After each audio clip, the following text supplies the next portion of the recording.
All right, let's talk about infective endocarditis. Infective endocarditis is infection of the endocardial surface of the heart, okay, typically involving greater than one heart valve. It is caused by bacteria greater than fungi. Forms are acute, subacute. Again, what is the name and what is the definition here? Infective, meaning there's an infection of endocardium, endocarditis, endocardial surface, right?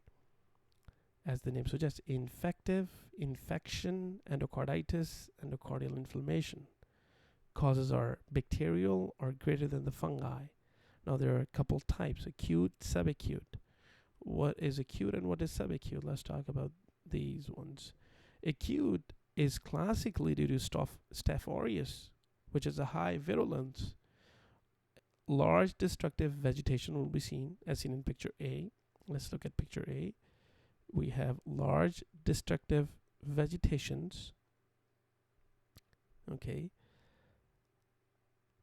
and on previously normal valves, rapid onset.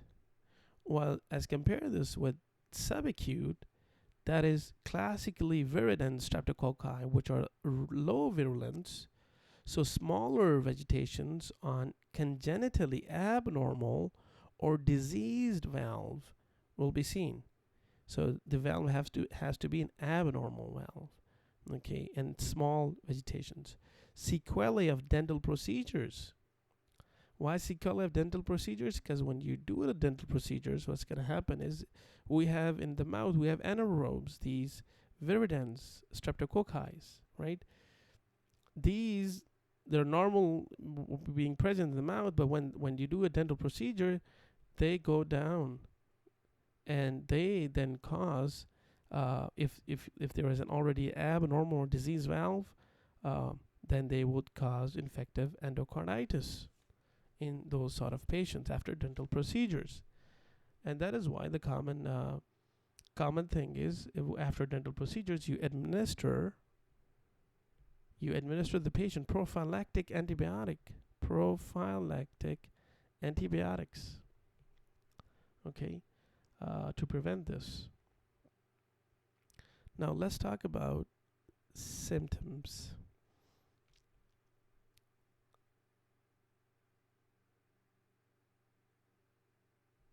All right. So it's going to present with fever, which is most common. High yield is a new murmur. So patient presents with fever plus new murmur. You're going to think about infective endocarditis.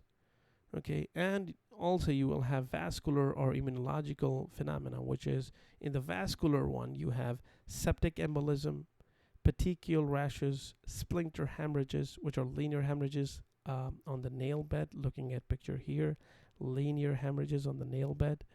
Okay, and Janeway lesions, which are painless flat erythematous lesions on the palms and soles. While immunologic phenomena is more like causing due to immune complex deposition, causing glomerulonephritis, Osler nodes, which are Osler, ouch, painful nodes, raised villous lesions on fingers or toe pads, picture C. So these are your erased villous lesions on the finger and toe pads. Okay, Osler nodes, right here, Osler nodes. And then you have rot spots, which are retinal hemorrhages, as you can see here, retinal hemorrhages with pale centers. So if you look here, you have a retinal hemorrhage, but the pale center. Retinal hemorrhage with a pale center. Retinal hemorrhage, but a pale center.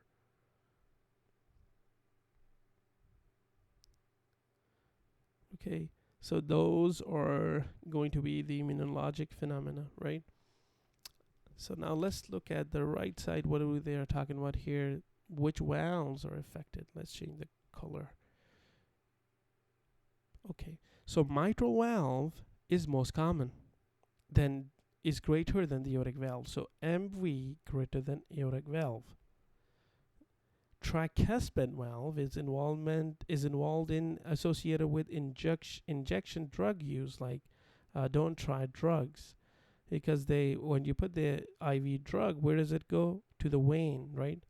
And through vein, where is it going to go? IVC or SVC, wherever it goes, and then it's going to go where? It's going to go towards the right atrium, and here's your tricuspid valve to right ventricle. So it's going to affect the first valve is going to hit, which is going to be your tricuspid valve. So with a drug user, IV drug user, tricuspid valve is the most common one. Now, common associations are going to be prosthetic valves. If someone has a valve which is prosthetic, you are thinking about staph epidermidis as the cause. GI/GU procedures and enterococcus are the cause of it. If colon cancer, S. galactolyticus. Gram-negative are the Haysick organisms, Haemophilus, Agrigotibacter, which is formerly known as Actinobacillus, and Cardiobacterium, Echinella, Kingella, right? These are the Hasek group. Culture negative high yield, that you did the culture but is negative. Coxiella, Bartonella. Injection, again, IV drug use. S. aureus, Pseudomonas, and Candida. Now what's really happening is you have endothelial injury, causes the formation of vegetations consisting of platelets, fibrin, microbes on the heart valves, causing valve regurgitation. So mitral valve regurg, septic embolism. So from these vegetations, they will cause embolization of small vegetations, causing septic embolization, which will deposit in the systemic which will go into systemic circulation in the left-sided heart endocarditis, and pulmonary in the right heart side. Meaning, simple thing, if it's a tricuspid, it's going to cause embolization in the lungs. But if it's the left heart, for example, the mitral valve is involved, then it's going to go, that emboli is going to travel to systemic circulation. Okay. Diagnosis requires multiple blood cultures and echocardiography.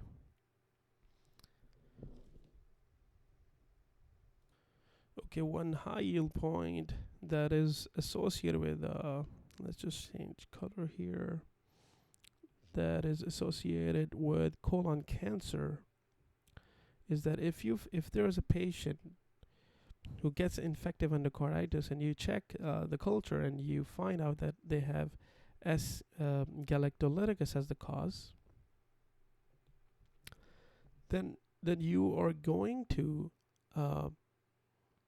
then you will screen right away that patient, for colon cancer. High yield, very high yield. Colon cancer, if there is a S. galactolyticus. That's one of the important things. And S. galactolyticus, the part for S. galactolyticus it's a common flora. It's a normal flora of GI tract of colon, but it's bacteremia. Meaning bacteremia which causes an infective endocarditis is highly associated with colon cancer. So again, S. galactolyticus is a normal flora of the colon, no doubt about it, but it's bacteremia which causes infective endocarditis is highly associated with colon cancer, so you have to screen those patients for colon cancers. The most important valves are here you have MV, mitral valve, and greater than the aortic valve.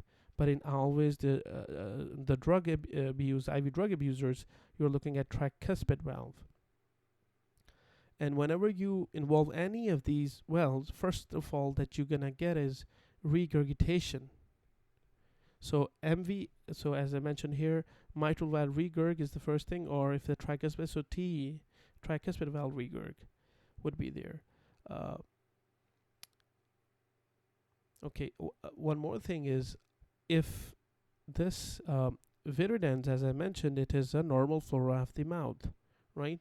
So if it only affects either the congenital abnormal valve or disease valve. What are the disease valve or what are the congenital abnormal valves? So for example, if you have already like prior, like for example, they might mention an immigrant with rheumatic fever.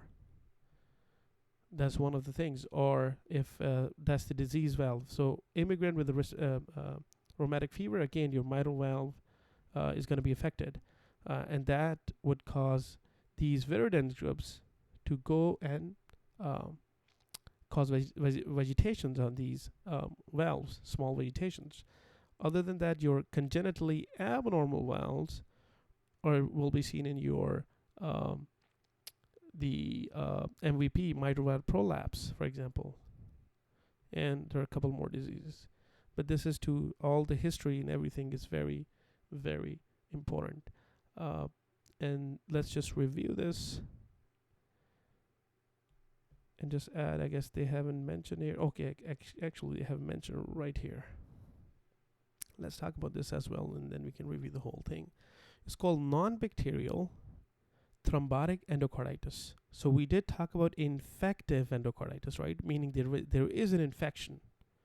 Here we're saying non-bacterial thrombotic endocarditis. We have endocarditis, but there is no infection. So let's talk about it. It is also called merantic endocarditis. It is rare, but it is non-infective. Vegetations typically arise in mitral or aortic valve and consist of sterile, high-yield, sterile platelet-rich thrombi that dislodge easily. High-yield. That you have a sterile platelet-rich thrombi that will dislodge. Usually asymptomatic until embolism occurs. So for example, embolism will cause the problem, and then you will say, oh wow, this patient has endocarditis. It is so, but why did this all happen, like, right? So it is associated with the hypercoagulable state. Where do you see hypercoagulable state? In advanced malignancy, especially in pancreatic adenocarcinoma. SLE, called in SLE there's a specific name to it called limb and Sachs endocarditis in this setting. So now let's review the whole thing.